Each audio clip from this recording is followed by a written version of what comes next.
Officer Michael Carter had been a police officer for nearly 15 years, and he thought he had seen almost everything. He had responded to robberies, car accidents, domestic disputes, and emergencies that most people could never imagine. But one ordinary afternoon in a city park, a little boy said 7 simple words that made Michael reach for his radio and call for immediate backup. Even years later, he could still remember the fear in that child's voice. It was a warm Saturday afternoon. Families filled the park. Children ran across playgrounds. Parents sat on benches enjoying the sunshine. Everything looked peaceful. Michael was finishing a routine patrol when he noticed a small boy standing alone near a walking path. The child looked about 6 years old. He wasn't playing. He wasn't smiling. He simply stood there watching the entrance to the park as if waiting for someone. Michael walked over calmly. "Hey buddy, are you okay?" he asked. The boy looked up slowly. His eyes were red from crying. For several seconds he didn't answer. Then he pointed toward a black SUV parked near the far side of the park. "That man said if I talk, mommy dies." Michael immediately felt his stomach tighten. Years of experience told him this was not a normal situation. He knelt beside the boy and kept his voice calm. "What's your name?" "Ethan," the boy whispered. "Where's your mommy?" Ethan pointed again toward the SUV. "She's in there." Michael looked carefully. The vehicle had dark tinted windows. From his position, he couldn't see inside. Most people nearby had no idea anything was wrong. Children continued laughing. Parents continued talking. The park still looked perfectly normal. But Michael's instincts were screaming that something was terribly wrong. Without alarming the boy, he quietly pressed his radio. "Dispatch, this is Unit 12. I need immediate backup at Riverside Park. Possible child abduction. Repeat, possible child abduction." Backup was dispatched instantly. Michael turned his attention back to Ethan. "Can you tell me what happened?" The little boy took a shaky breath. "Mommy and I were going home from the grocery store. A man stopped us. He said he knew Grandpa." Tears rolled down Ethan's cheeks. Then he pushed Mommy into the car. Michael's pulse accelerated. This was no misunderstanding. This was an active kidnapping. "Did the man hurt your mommy?" Ethan nodded. "She tried to fight him." Michael placed a reassuring hand on the boy's shoulder.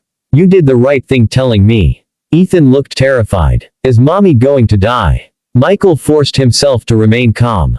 "We're going to do everything we can to help her." Within minutes, police vehicles quietly surrounded nearby streets.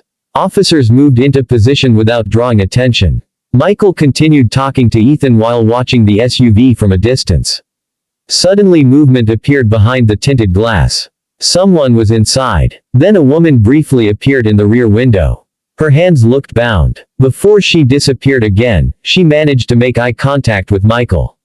That was enough. The situation became very real. Additional units arrived. Detectives were notified. The area was discreetly secured. Yet there was one problem. The suspect had not noticed the police presence. If he became aware too early, he might panic and harm the hostage. Everyone needed patience. Michael stayed beside Ethan while specialized officers prepared a rescue plan. The little boy sat quietly. Despite his fear, he remained remarkably brave. Every few minutes he asked the same question. "Will mommy be okay?" Each time Michael answered honestly.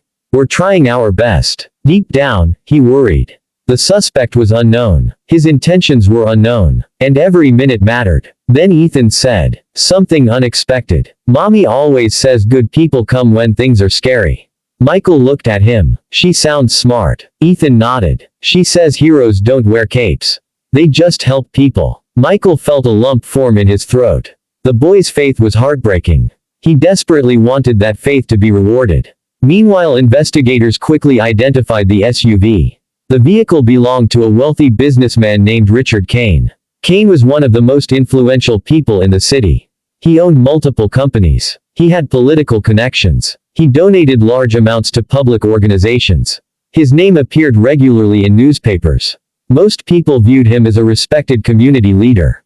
But detectives also discovered something disturbing. Several former employees had accused Kane of intimidation and threats. None of the cases ever moved forward. Witnesses often changed their stories. Evidence mysteriously disappeared. Kane always seemed untouchable. The kidnapped woman turned out to be Sarah Mitchell, a former accountant who had recently worked for one of Kane's companies. Detectives quickly uncovered an important detail. Sarah had reported financial irregularities weeks earlier. She believed company funds were being secretly diverted into illegal accounts. Before investigators could interview her, she vanished. Suddenly everything made sense. This wasn't a random kidnapping. Sarah knew something dangerous, and someone wanted to silence her. Hours passed. Negotiators arrived. Tactical officers prepared for every possible outcome. Through it all, Ethan remained beside Michael. The boy never complained, never demanded attention. He simply waited. Occasionally he held Michael's hand. Sometimes he stared at the SUV and whispered prayers for his mother. Watching him broke everyone's heart. The situation dragged into the evening. Darkness slowly settled over the park. Then negotiators received unexpected news. Kane had finally contacted police. His demands were simple. He wanted safe passage. He wanted guarantees. Most importantly, he wanted time. But experienced negotiators recognized the truth. Kane was stalling. He hoped to find a way out. Unfortunately for him, detectives were uncovering more evidence every hour. Financial records, internal documents, witness statements. The case against him was growing rapidly. For the first time in his life, his influence wasn't working. Yet nobody celebrated. Sarah was still trapped inside that vehicle. Her safety remained the priority. Around midnight, officers observed sudden movement. Kane appeared agitated. He started pacing inside the SUV. Negotiators sensed a shift. The situation was becoming unstable. Commanders made a difficult decision. They approved a rescue operation. The plan needed to be precise. One mistake could cost lives. Officers quietly moved into position. Michael remained with Ethan inside a nearby command vehicle. The little boy looked exhausted. But he refused to sleep. "I want to see Mommy," he whispered. Michael nodded. Soon, seconds later, the operation began. It happened incredibly fast. Tactical officers moved from multiple directions simultaneously. Commands were shouted. Flashlights illuminated the area. The SUV doors were forced open. For a few terrifying moments, nobody knew what would happen. Then the radio crackled. Hostage secured. Relief swept through every officer on scene. Sarah was alive. Injured and frightened, but alive. Kane was arrested without anyone being harmed. Michael closed his eyes briefly. The tension that had filled the entire day finally released. Then came the moment nobody there would ever forget. Sarah was brought to the command vehicle wrapped in a blanket. The instant Ethan saw her, he ran. "Mommy!" he screamed. Sarah dropped to her knees despite her injuries. Mother and son collided in a hug so powerful that several officers quietly looked away to hide their emotions. They held each other and cried. Neither wanted to let go.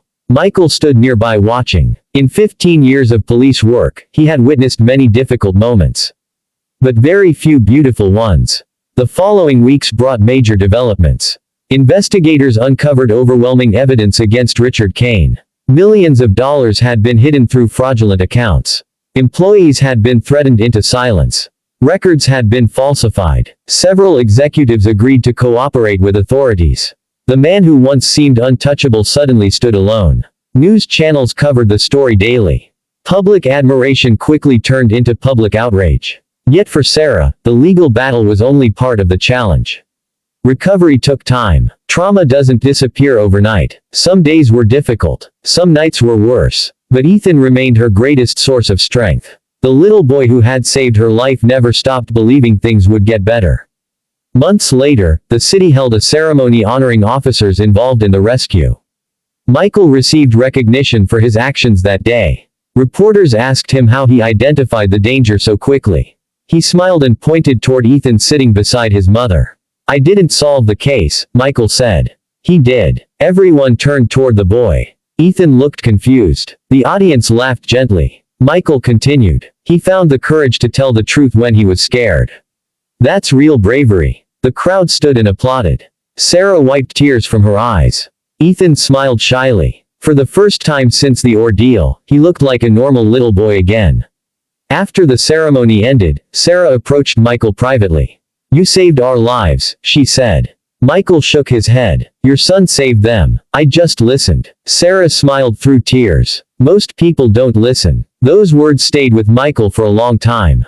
Because she was right. Sometimes the most important clues don't come from sophisticated investigations. Sometimes they come from a frightened child quietly asking for help. A year later, Sarah rebuilt her life. Ethan returned to school. The nightmares gradually faded, and Richard Kane eventually faced justice for his crimes. The powerful businessman who once controlled everyone around him lost everything he had spent years building. But the true ending of the story had nothing to do with his downfall. The real ending happened one afternoon when Michael received a handwritten letter. Inside was a drawing. It showed a police officer kneeling beside a little boy in a park. Above the picture were simple words written in careful handwriting. "Thank you for listening to me." Michael kept that drawing in his desk for years. Because every time he looked at it, he remembered an important lesson. Strength isn't always loud. Courage isn't always dramatic. Sometimes courage is a scared 6-year-old boy deciding to tell the truth. Sometimes heroism is simply listening when someone needs help. And sometimes 7 simple words can change everything.